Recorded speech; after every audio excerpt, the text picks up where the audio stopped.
Hi everyone, my name is Alifia Rahmannida from Group 11, which consists of Justin Surya Wijaya, Bryan Nugroho Terok, Revaldi Hanif Munandar, and Muhammad Azhar Aditama. We are going to present about our case study of solar panel implementation in Indonesia. So we commonly know renewable energy as sources of energy that could constantly be replenished. This could come from different sources, but in this presentation, we would like to focus on solar energy, where light from the sun is harnessed and converted into thermal and electrical energy. Humans have been utilizing solar energy for a very long time, such as for growing crops and drying foods. However, the National Renewable Energy Lab stated that more energy from the sun falls on the earth in 1 hour than it is used by everyone in the world in 1 year. But today, we have a technology that helps us make better use of solar energy, which is the PV power plant. But why is it so intriguing? As of 2020, solar PV has been able to accommodate approximately 5% of the global energy demand and is predicted to increase to 9% by 2030. Furthermore, after around 40 years, the price of PV solar panels has decreased by about 99%.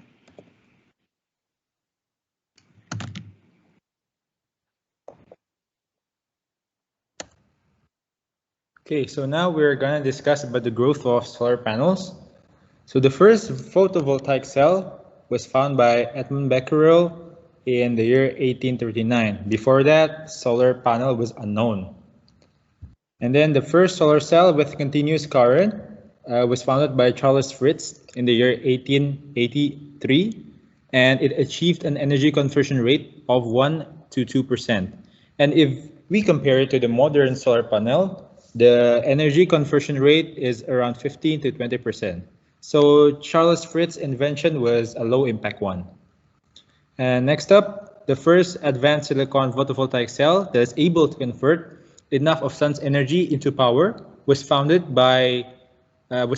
Bell Labs in the United States in 1954. And after decades and decades, the initial photovoltaic cells have been refurbished, and there are a lot of innovations that have been invented by scientists and many business around the world. And the example is Tesla, Solar City, and Sol's Engineering. And up until today, prices of solar panels have decreased from 50,000 bucks in 2008 to 16,200 bucks in 2018, where 90% of the global PV market is using crystal silicon as the semiconductors. The current technology still improves about solar panels and solar cells. Breakthrough in material science have led us to a more flexible and lightweight structure of the solar panel, namely the 6-junction 3V, which produces 47.1% efficiency, and the second generation thin film called the CIGS at 21% efficiency. While in the future, further advancements of solar panels is done by many countries, namely the biomass fuel to create artificial photosynthesis machines, and then the floating power plant, which is already right now implemented in Indonesia. And lastly is the 3D printed leaves using biomaterials to store solar energy and is currently implemented in Finland. And with this, the United Nations Secretary General aims for a zero net emissions by 2050, with big hopes and teamwork around countries around the world. And here we have the solar irradiation map in Indonesia. And as you can see, the dark red or the maroon color, which is in Kupang, in mid Jayapura, in Lombok, and in mid Java, shows the highest solar irradiation in Indonesia, and which means it is the best places to put these solar panels. Okay, we know Indonesia has the abundance of solar energy, of solar irradiation intensity, and it receives 3.6 to 6 kilowatt hours per meter squared per day, which the data is provided by SolarGIS in 2017. And the target of solar generation is at 6.5 gigawatts in 2025. Furthermore, 45 gigawatts in 2050. PLN's business planning for the year 2019 until 2028 is at 2 gigawatt solar power plants. Meanwhile, for residentials, only 18% of Indonesian citizens can afford solar panel. Thus, organizations like IESR recommends for a rebate in solar panels and temporary discounts on land and building, or we know as the PBB tax, for citizens who install, who buys, or who affords and apply these solar panels on top of their roof. However, sadly, PLN decreases its solar plant by 137 megawatts, or 13% less compared to the previous RUPTL. And hence, this shows that it indicates no innovative design to accelerate renewable implementation in Indonesia.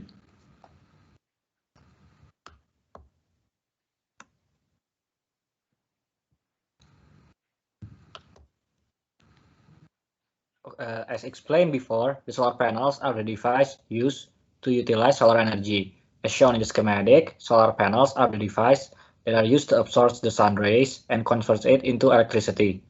The solar panel consists of solar cells which generate electricity from photovoltaic effect. The cells is arranged in a grid-like pattern. The key design for the solar panels depends mostly on the material. Right now, silicon is still the commonly used material because it is a great semiconductor, has a great thermal stability, and also stable in the presence of electricity. Other than that, silicon is the second most abundant material in the world. Right now, there are already 3 generations of solar panels. The first generation, most commonly known as the traditional solar panels, is made of monocrystalline and polycrystalline silicon. The difference between the two is that monocrystalline is made of single crystal silicon and polycrystalline is made of many silicon fragments, which make the monocrystalline solar panel more efficient and more expensive. As for the second generation, most commonly known as the thin film solar cells, the improvement from the first generation is that it is more lightweight and more flexible for alternative application. As for the third generation solar panels, it is still in the research or development phase.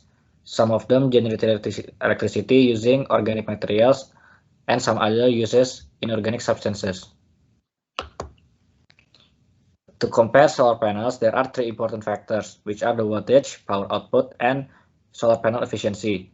The wattage determines the cost of the system, while the power output determines how much power we can use from our solar panel. And finally, the efficiency can determine how much energy we can save by using the solar panel.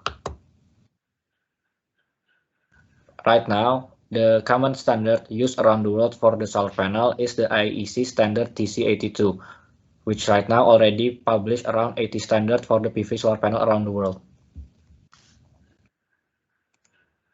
There are 2 main applications for solar panels, which is a residential application and solar power plant. Let's first talk about the residential application. Why do we need to install solar panel on our house? Well, it's a clean energy, so in doing so, you can actually help to reduce your carbon footprint and save the earth. It is also a method to save your electricity bills. And lastly, in the long run, it will provide you with free energy. How about the cost? Well, the payback period for typical solar panel installation is around 6 to 8 years, with the cost per watt in Indonesia ranges from 3,000 rupiah up to 40,000 rupiah. Even with such hefty price, it is actually low in maintenance, and you can actually take advantage of your solar panel rebates. Keep in mind that after the payback period, it's basically free money. But how do you calculate? Well, to find number of modules that you need to install is by knowing your design power divided by power of each module. Then from there, we can actually know the amount of energy generated from each module. Thus, we can actually find the monthly savings. The payback period is simply by knowing the total cost, the maintenance fee, and the monthly savings. The components involved in solar panel installation is pretty straightforward. First of all, you will need your solar panel modules, the wiring and mountings. For wiring, it's typically roof mountings, as it is the most widely used application. Then you will need your inverter. There are two types of inverter, which is the traditional inverter and the hybrid power inverter. For hybrid power inverter, there are the charge controller installed within. So, and then there's also battery system installed. So you don't need to add extra battery. But in the case where hybrid inverter comes without battery, you will need to install battery if you want to use a battery system. But then you'll need also have a switch and MCB. People often wonder, is battery actually necessary? Well, it's a yes and no answer.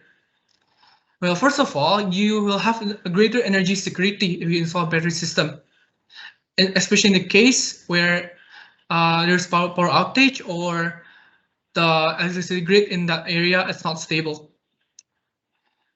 Having battery installation system is also a way to store your excess electricity, especially during peak sun hour. And not least, it is a method to reduce carbon footprint. Well, it is actually an expensive method. There's also another option to store excess energy by using grid intertie system, though often you need to pay some money to your national electricity company. There are also things to consider when installing your solar panels. Especially in roof installation, you need to make sure that your roof is strong enough. Do not install in steep slopes, as it can reduce your solar panel efficiency. Watch out for the shades, as areas where it's covered will not produce as much electricity. Direction of the house and installation does matter. It is best to install in south-facing direction, as that way you can harness the most energy. You need to know your budget. In that way, you can know the best plan that works for you. Keep in mind that power does fluctuate over time throughout the day. Do not expect your solar panels to be at its peak power. And though maintenance is not that frequent, it is still necessary so that you can keep your solar panel at its peak efficiency. Now this is the application of photovoltaic power plant. There are two types of solar power plant. The first one is solar thermal power plant, and the second one is solar PV power plant. Solar PV power plant uses photovoltaic effect to produce direct current, whereas the solar thermal power plant collects photon energy from the sun to produce a steam that rotates turbine, in which generates electricity. The power plant scale in comparison to the residential one. It uses specialized components, including a transformer, to increase the voltage. Solar power plant installation requires land, infrastructure, and grid. Solar power plants are installed in various locations, including the ocean and the deserts. For the installation of floating solar panels above the water, it requires buoyant frame. The benefits include it will free up land and therefore preserve ecosystem. It will generate more energy than on land, as there is lower ambient temperature on the ocean and less cold over. Therefore, the electrical loss in the photovoltaic material is less. The buoyant frame will shade the body of the water, thus reduces evaporation of water and the chances of drought. And the drawbacks includes it will be more expensive as there is more components. At sea, there is high risk of high tide and storm. For the installation of deserts, the benefit includes there will be greater solar energy than other landscapes. Therefore, the electrical energy converted is greater. Deserts are vast unused lands, and installing on it will have minimum damage to landscapes. It will also make the desert greener, as the solar panels reflect more heat into the sand than it is into space. Therefore, the sand surface will heat up, causing formation of clouds. Consequently, more rainfall occurs, and so more vegetation grows. It is flat, so it will. There is nothing that blocks the solar panel access to the sun. The drawbacks include dust storms, and it's also far from consumers, so you need more utility grid to cover the distances. The arrangement of solar PV power plant components are shown on the figure. We start off by the solar panel itself. It will convert the sunlight to electricity, which is the DC electricity generated. It is stored in the lithium-ion batteries, or it is routed through the conjunction box right away.